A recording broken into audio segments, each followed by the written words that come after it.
President Trump going all in, right, on the plan for tariffs. He posted on Truth Social earlier on this list of companies, Nissan, Hyundai, and others, looking to shift production to the U.S. ahead of what he's calling Liberation Day, Wednesday. His senior advisor on trade, Peter Navarro, says tariffs could raise about $6 trillion in revenue over the course of the next decade. Let's bring in Congressman Greg Murphy, who's a Republican out of North Carolina. He's on Ways and Means. Welcome back, Congressman. Do you look at tariffs kind of as a revenue raiser or something different?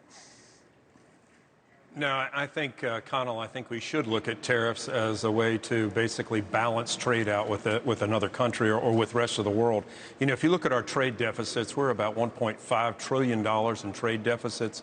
This, as we've seen during the pandemic, we have really a weakened infrastructure as regard so many different industries in the United States, manufacturing, boat building, and so many other ones. So the president's just trying to get this back on square. I don't think these should be looked at as revenue raisers because hopefully these countries will act well and we won't get the revenue. But I think this is what the president is using to try to get good actions done to the United States. As he does that, how do you explain it back home? Politico had an article about Republicans, quote unquote, scrambling to shield their states from the tariffs, and quoting Senator Jerry Moran from Kansas, in the last administration, we were successful in getting the Department of Commerce the opportunity to have exclusions.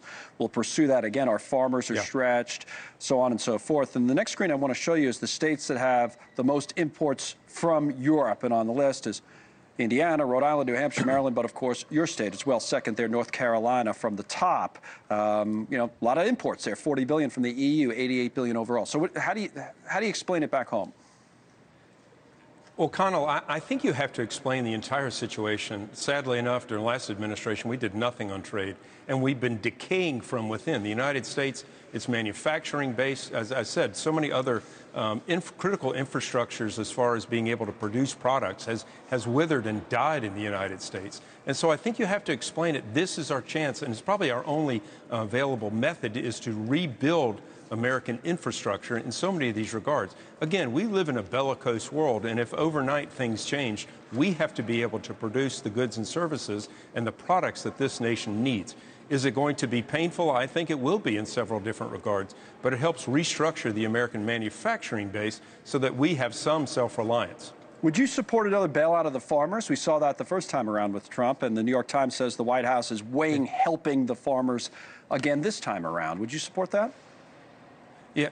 Yeah, you know, our farmers have taken it on the chin, especially last year with some real bad weather components. I do think we need to prop up our American farming and agricultural industry. We're the breadbasket of the world. If we don't have food, we don't eat. So this is one thing. I do think there can be subsidies that can help without as we try to rebalance things. You know, there are many other markets of agricultural products in other parts of the world that we need to open up to American agricultural products. And while in the midst we're doing that, if some stabilization is need to be done for American farmers and agricultural industries, I think that can be part of the discussion. I've interviewed a lot of Republicans over the years who've been critical of, to use your term, propping up or bailouts of industries. So is what would you say about an economic policy that would require a bailout?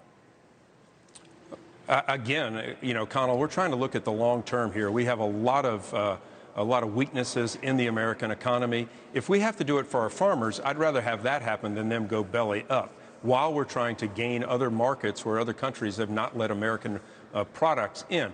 No, I'm not a big fan of it, but sometimes necessity requires it. We've been living in a bubble of not really understanding the economic pressure and the economic oppression, really, that other countries have put on the American economy, and these are things that need to be done. You know, I'm not a fan of it. I wish we didn't have to do it, but when the United States has been abused in so many regards, especially like, I'll give India, 25% tariff already previously on all American imports, it's time for us to react and actually try to level the playing field. Thanks so much for watching. Just go to joinnn.com to find News Nation on your television provider. And don't forget to click the red subscribe button below to get more of News Nation's fact-driven, unbiased coverage.